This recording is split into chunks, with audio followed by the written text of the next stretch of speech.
El juego de la vida y cómo jugarlo. Por Florence Scovel Shinn. Ningún viento puede extraviar mi barca ni cambiar el curso de mi destino. Para todo hombre existe una perfecta expresión de sí mismo.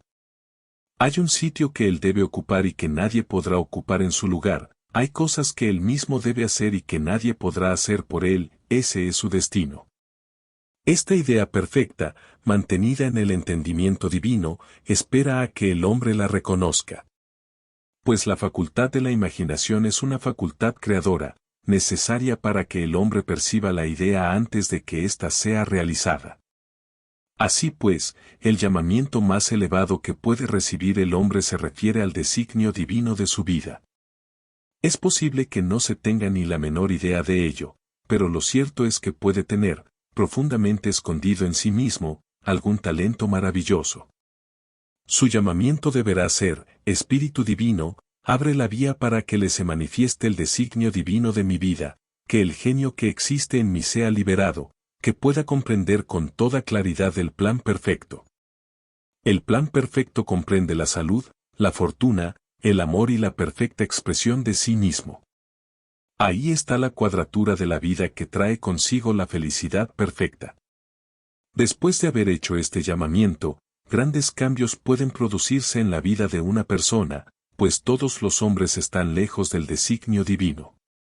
Conozco el caso de cierta persona, parecía como si un ciclón hubiera devastado todos sus asuntos, pero estos se reorganizaban rápidamente y nuevas y maravillosas condiciones no tardaban en sustituir a las viejas.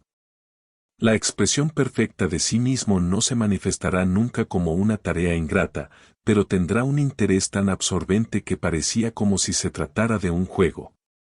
Aquel que se inicia a la verdad también sabe que al penetrar en el mundo donde Dios dirige las finanzas, la riqueza necesaria para su más perfecta expresión estará al alcance de su mano. Más de un genio ha tenido que pasar durante años por problemas financieros, pero aquellos que pronuncian la palabra con fe liberarán rápidamente los fondos necesarios. ¿Quiere ver un ejemplo de ello? Después de un curso, un estudiante acudió a verme y me enseñó 1 centavo. Entonces me dijo, solo tengo 7 centavos, y le daré uno a usted, pues tengo fe en el poder de su palabra, le pediré que pronuncie la palabra para mi perfecta expresión y mi prosperidad. Así pues, pronuncié la palabra, y no volví a saber nada de él durante 1 año. Finalmente, regresó un día con aspecto de sentirse perfectamente feliz, en pleno éxito, con una cartera llena de billetes de banco. Me dijo enseguida, después de que usted pronunciara la palabra, me apareció una oportunidad en un pueblo y encontré la salud, la felicidad y la riqueza. Para una mujer, la expresión perfecta puede venir del hecho de ser una esposa notable, una madre ideal, una dueña de casa realizada, sin seguir necesariamente una carrera brillante. Pida directrices nítidas y el camino le será trazado, con facilidad y lleno de éxito. No debemos representarnos, ni forjarnos una imagen cuando pedimos que el designio divino penetre en nuestra conciencia, recibimos la clara inspiración y empezamos a ver cumplidas grandes cosas. Ahí está la imagen o la idea a la que es conveniente atenerse sin la menor vacilación. Aquello que el hombre busca también al hombre, el teléfono buscó a Bao. Los padres jamás deberían imponer sus carreras o sus profesiones a sus hijos. Conociendo la verdad espiritual, ya en los primeros años de la vida del niño, o incluso antes de su nacimiento, deberían pronunciar la palabra para que se realice el plan divino.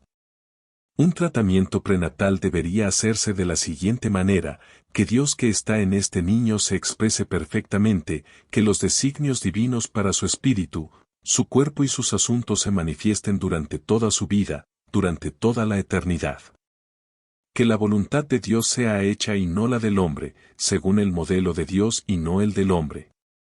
Este es el mandamiento que encontramos constantemente en las Escrituras, y la Biblia es un libro que trata de la ciencia del espíritu y que enseña al hombre a liberar su alma, el subconsciente, de la esclavitud. Las batallas que se describen en ese libro representan las luchas del hombre contra los pensamientos mortales. Los enemigos del hombre serán aquellos de su propia casa.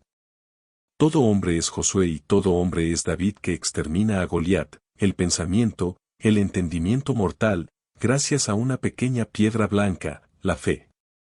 Así, el hombre debe vigilar para no ser un mal servidor, que entierra su talento, para no servirse de aquellos dones que entrañan terribles penalidades.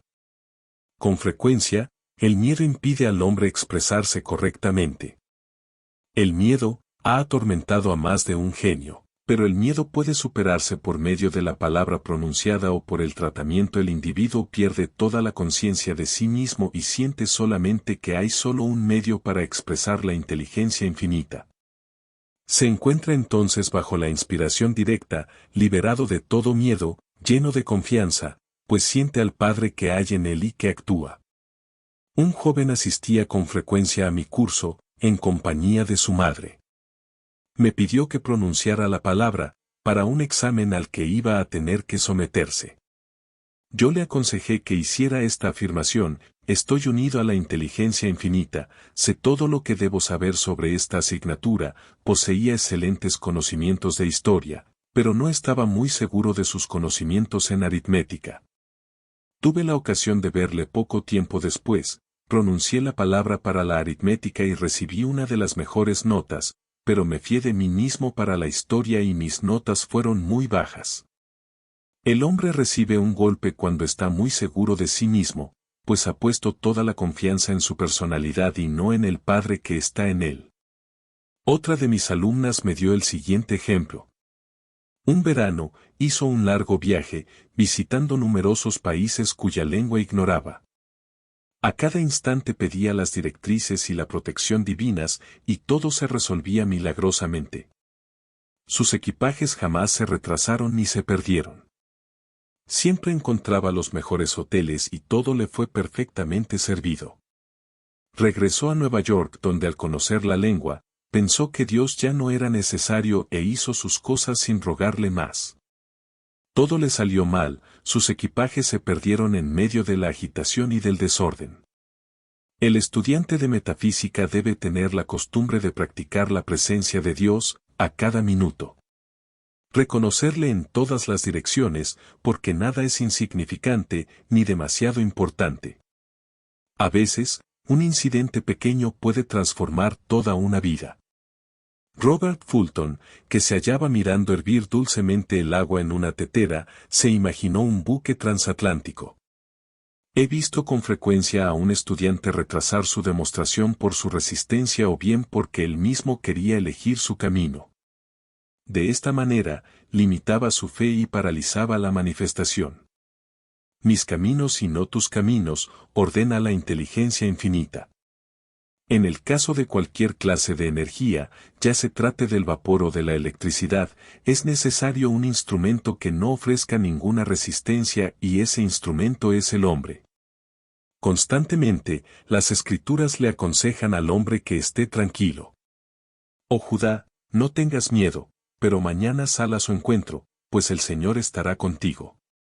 No tendrás que combatir en esta batalla, relájate, ten tranquilidad y contempla la liberación del Señor que está contigo. Así lo constatamos en el caso anterior en el que una señora recibió del propietario del inmueble donde vivía sus $2,000 cuando ella adoptó una actitud no resistente y de una fe imperturbable, y también en el caso de aquella otra que ganó el amor del hombre al que amaba cuando hubo cesado todo sufrimiento. El objetivo del estudiante en metafísica es el equilibrio, el dominio de sí mismo. El dominio de sí mismo es su fuerza, pues da a la fuerza Dios la posibilidad de fluir a través del hombre, a fin de actuar según su bien querer. Dueño de sí mismo, el estudiante piensa claramente y toma rápidamente las decisiones correctas. La suerte no le falta nunca. La ira altera la visión, envenena la sangre, es la causa de enfermedades y de decisiones que conducen al desastre. La ira suele incluirse entre los pecados capitales, tanto en cuanto a sus reacciones como en cuanto a sus efectos maléficos.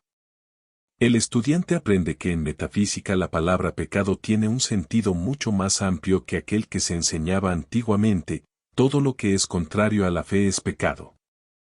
Se da cuenta de que el miedo y la inquietud son pecados mortales. Es la fe a la inversa, ya que por medio de imágenes mortales deformadas, provoca precisamente aquello que rechaza. Su trabajo consiste en rechazar a sus enemigos, más allá del subconsciente. Cuando el hombre esté exento del miedo, será perfecto. Pero como dijo Maeterlinck, el hombre tiene miedo de Dios. Así pues, tal y como hemos visto en los capítulos anteriores, el hombre no puede vencer el miedo más que enfrentándose a aquello que lo asusta. Cuando Josafat y su ejército se preparaban para salir al encuentro del enemigo, cantó, «Loado sea el Señor, pues su misericordia dura por toda la eternidad». Se dio cuenta entonces de que sus enemigos se estaban matando los unos a los otros, y que ya no quedaba nadie contra quien combatir. Una persona había pedido a una de sus amigas que transmitiera un mensaje a una tercera persona. Esta amiga temía dar ese paso pues la razón le aconsejaba, no te pelees por este asunto y no te hagas responsable de este encargo. Se sentía bastante inquieta, a pesar de haber pronunciado su palabra. Finalmente, decidió afrontar al león e hizo un llamamiento a la ley de la protección divina.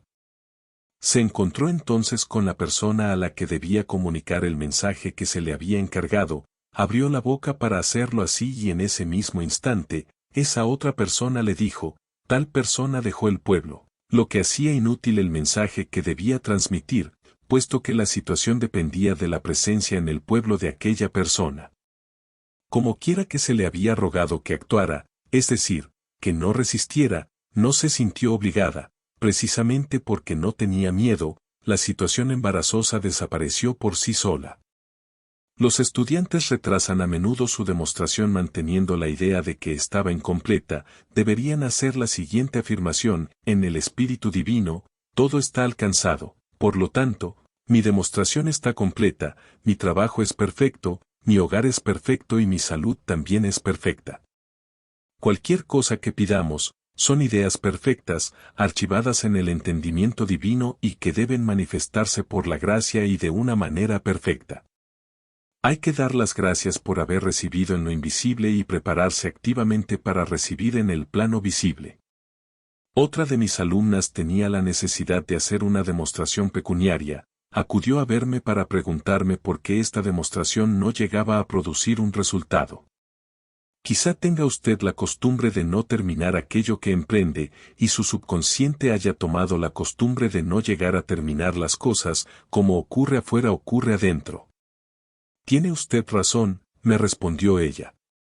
Empiezo a hacer muchas cosas que no termino jamás. Voy a entrar en mi casa y a terminar de hacer una cosa que empecé hace varias semanas. Estoy segura de que eso será el símbolo de mi propia demostración. Se dedicó a terminar esa tarea y al cabo de poco tiempo, consiguió terminar el trabajo. Poco tiempo después, el dinero le llegó de una manera curiosa. Aquel mismo mes, su marido recibió una paga doble de su salario. Convencido de que se trataba de una equivocación, lo comunicó así a sus jefes, y estos, debido a su honradez, le dijeron que se lo quedara. Cuando el hombre pide con fe, no puede dejar de recibir, pues Dios crea sus propias vías.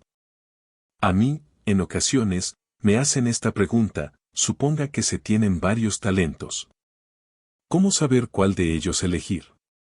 Pida recibir una dirección clara, y diga, Espíritu Infinito, dame una indicación clara, revélame cuál debe ser mi perfecta expresión, enséñame cuál es el talento que debo utilizar actualmente. He visto a personas liberarse, bruscamente, de una tarea y encontrarse plenamente competentes con poco o casi ningún aprendizaje. Yo afirmo, estoy totalmente equipada para el plan divino de mi vida y afronto sin miedo las ocasiones que se presentan. Ciertas personas dan voluntariamente, pero no saben recibir, rechazan los regalos, ya sea por orgullo o por cualquier otra razón negativa y agotan así sus fuentes e invariablemente, se encuentran un poco desprovistas de todo. Así, por ejemplo, a una señora que había dado mucho dinero acudieron a ofrecerle una donación de varios miles de dólares. Ella la rechazó, diciendo que no tenía necesidad. Poco después, sus finanzas se encontraron con problemas y la mujer tuvo que endeudarse exactamente por aquella misma cantidad que se le había ofrecido. Es necesario recibir con gracia el pan, que nos viene sobre las aguas, libremente, usted ha dado, libremente debe recibir. El equilibrio entre dar y recibir existe siempre, y aunque el hombre debe dar sin esperar nada a cambio, viola la ley aquel que no acepta aquello que le ofrecen, pues todo viene de Dios, y el hombre no es más que su canal. No se debe tener jamás un pensamiento de penuria con respecto a aquel que da. Por ejemplo, cuando el oyente del que ya he hablado me entregó su centavo, yo no pensé, pobre hombre, no está en condiciones de darme este centavo. Lo he visto rico y próspero, recibiendo su parte de la abundancia que existe. Fue ese pensamiento el que le indujo a actuar como lo hizo. Si no se sabe recibir, es necesario aprender y para hacer brotar las fuentes, saber aceptar lo que se nos ofrezca, aunque solo sea un sello. El Señor ama tanto a aquel que sabe recibir como al que sabe dar. Con mucha frecuencia se me ha preguntado por qué un hombre nace rico y saludable y otro pobre y enfermo. Allí donde se produzca un efecto, hay siempre una causa, el azar no existe. Esta cuestión encuentra su respuesta en la ley de la reencarnación. El hombre pasa por numerosas vidas, por numerosas muertes, antes de conocer la verdad que le permite ser libre. Se siente atraído hacia la tierra a causa de sus deseos anteriores insatisfechos, para pagar sus deudas kármicas o para cumplir con su destino. Por lo tanto, aquel que nace rico y saludable mantuvo en su subconsciente, en el transcurrir de su vida anterior, las imágenes de riqueza y de salud, mientras que aquel que está enfermo y pobre, creó las imágenes de enfermedad y pobreza. En cualquier plano que esté, el hombre manifiesta la suma total de las convicciones de su propio subconsciente. Sin embargo, el nacimiento y la muerte son leyes establecidas por los hombres, pues, el pago del pecado, es la muerte, la expulsión de Adán de la conciencia por haber creído en dos poderes, el bien y el mal. El hombre real y el hombre espiritual no conocen el nacimiento, ni la muerte. Él jamás nace y jamás muere, sino que está en el comienzo y estará siempre. Así pues, por el conocimiento de la verdad, el hombre se libera de la ley del karma, del pecado y de la muerte y manifiesta al hombre creado a imagen de Dios y según su semejanza. Su liberación se produce cuando ya ha cumplido su destino, haciendo surgir la manifestación del designio divino de su vida. Su Señor le dirá, está bien, buen y leal servidor, tú has sido fiel en unas pocas cosas, yo te restableceré en muchas, incluyendo la muerte misma, entra en el gozo de tu Señor, la vida eterna.